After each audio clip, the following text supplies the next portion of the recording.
राहुल बेटा, ये आधी पेंशन मैंने तेरे भाई को दे दी है और ये आधी पेंशन तू रख ले। पापा मुझे नहीं चाहिए ये पैसे। आप एक काम करो, आप ना भैया को ये पैसे दे दो। क्यों नहीं जरूरत है राहुल? और भैया को क्यों देने हैं पैसे? हमें बिल्कुल जरूरत है इन पैसों की। और राहुल, आए हुए लक्ष्मी को कौन लौटाता है? तुम्हें पता भी है घर की कितनी जरूरतें होती हैं। देखो सिया, मैंने तुम्हें बोला है ना, ये पैसे पापा को वापस करो। इन पैसों की ना सबसे ज्यादा जरूरत मुझे नहीं, सबसे ज्यादा जरूरत भैया को है। पैसे वापस दो पापा को। राहुल, किसने कहा हमें इन पैसों की जरूरत नहीं है? जितनी तुम्हारे भैया को जरूरत है ना, उससे ज्यादा हमें जरूरत है इन पैसों की। अरे घर के इतने खर्चे होते हैं, बाकी चीजें भी हैं, और मेरी रिस्पॉन्सिबिलिटी कौन उठाएगा राहुल? ये तो तुम्हारी सैलरी है ना, एक पैसे नहीं बचते घर में। और जब आज पापा पैसे खुद दे रहे हैं तो तुम उन्हें वापस कर रहे हो। सिया, मुझे अच्छे से पता है जितनी मेरी सैलरी है उतने में इस घर का खर्चा ही चलता है, पर मेरे लिए वही काफी है। और तुम्हें अगर किसी चीज की जरूरत है तो तुम मुझे बोलो ना। ये थोड़ी ना कि तुम पापा के पैसों से अपनी जरूरतें पूरी करोगी।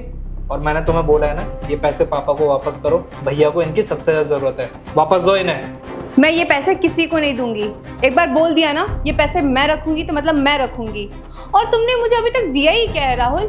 जब से शादी करके इस घर में आई हूँ, सिर्फ 2 वक्त की रोटी दी है तुमने। मैं इस घर की नौकरानी नहीं हूँ कि सिर्फ काम करूँ, 2 वक्त की रोटी खाऊं। अरे मेरी भी जरूरत है, मेरे भी शौक है। और अपने भैया को देखो, कितने मजे में रहते हैं वो, किसी चीज की कमी नहीं है उनके पास। फिर भी तुम बोल रहे हो पैसे उनको दे दो। और तुम्हारे पापा भी तो हमारे साथ ही रहते हैं राहुल, उनका भी तो खर्चा हम उठाते हैं। तो क्या हो गया अगर कुछ पैसे वो दे रहे हैं, हम रख लेंगे तो? इसलिए राहुल, मैं ये पैसे नहीं दूंगी।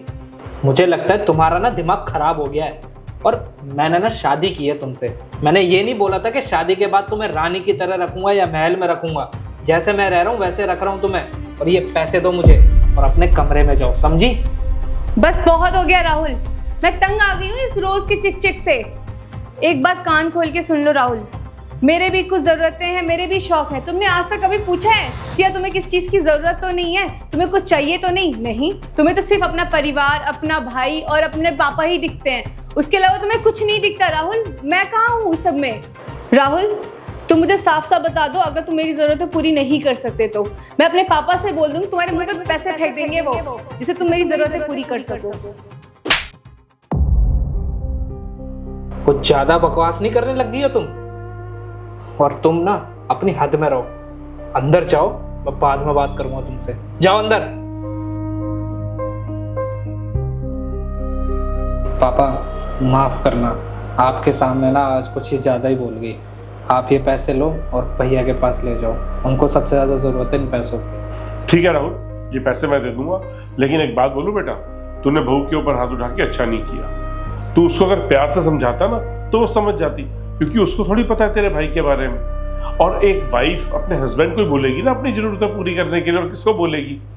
इसलिए तो एक काम कर, उसके पास जा और उसे प्यार से सब बातें समझा। ठीक है, मैं ये पैसे भाई को दे के आता हूँ। कोई बात नहीं पापा, मैं उसको समझा लूंगा। आप भैया के पास जाइए। ठीक है, मैं चलता हूँ।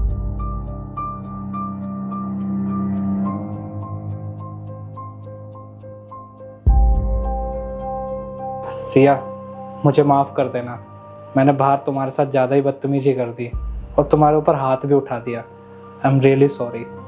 राहुल, मुझे गुस्सा उस बात पे नहीं आ रहा है कि तुमने पापा के सामने मेरे पे हाथ उठाया। मुझे गुस्सा इस बात पर आ रहा है कि तुम कभी मेरे बारे में कुछ नहीं सोचते, यहाँ तक कि तुम पूछते तक नहीं हो सिया तुमने कुछ खाया नहीं खाया, तुम कैसी हो, तुम्हें कुछ किसी चीज की जरूरत तो नहीं। तुम हमेशा अपने पापा और अपने भैया के बारे में ही सोचते रहते हो, कभी मेरे बारे में नहीं सोचते। अरे मैं भी इंसान हूँ राहुल, कभी मेरे बारे में भी सोच लिया करो, मुझे भी किसी चीज की जरूरत होती है। और राहुल, मैं इस घर की नौकरानी थोड़ी ना हूँ कि मैं तुम्हारी सेवा करूँ, तुम्हारे पापा की सेवा करूँ, घर का खाना बनाऊँ, झाड़ू पोछा करूँ। अरे बाकी चीजें भी एक लड़की के लिए होती हैं, उनकी भी जरूरतें होती हैं। और शादी के पहले मेरे भी कितने अरमान थे कि मेरा पति मेरा ख्याल रखेगा, मुझे बाहर लेकर जाएगा, मेरी जरूरतें पूरी करेगा। पर नहीं, तुम्हें तो सिर्फ अपना परिवार ही दिखता है, तुम तो मेरे से सही से बात तक नहीं करते। सिया, तुम जानना चाहती हो ना कि मैं अपने भैया के बारे में इतना क्यों सोचता हूँ? तो मैं तुम्हें बताता हूँ। भैया ना पिछले 6 महीने से घर पे बैठे हुए हैं। उनकी तबीयत खराब है, उनके ऑपरेशन के लिए पैसा चाहिए, और जो कि उनके पास है नहीं। और उनकी बीवी, उनके 2 बच्चे, बेचारे कुछ नहीं है उनके पास।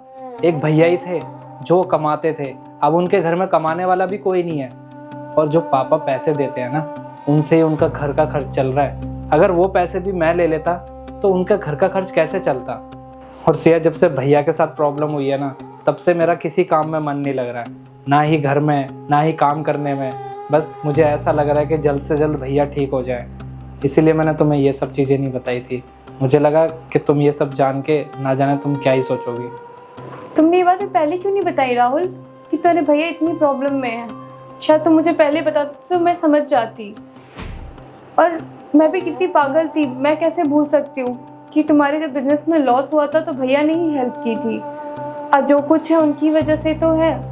राहुल, एक काम करो, तुम भैया को यहाँ लेकर आओ, भैया हमारे साथ ही रहेंगे अब। ठीक है सिया, मैं जाता हूँ, भैया को लेकर आता हूँ।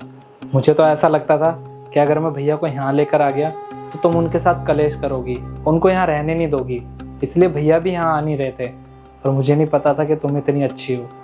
मैं भी जाता हूँ, भैया को लेकर आता हूँ। ऐसा नहीं है राहुल, तुम गलत सोच रहे थे।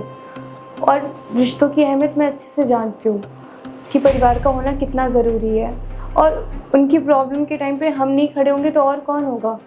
इसलिए बोल रही हूँ, तुम जाओ, भैया को लेकर आओ। ठीक है, मैं लेकर आता हूँ उन्हें।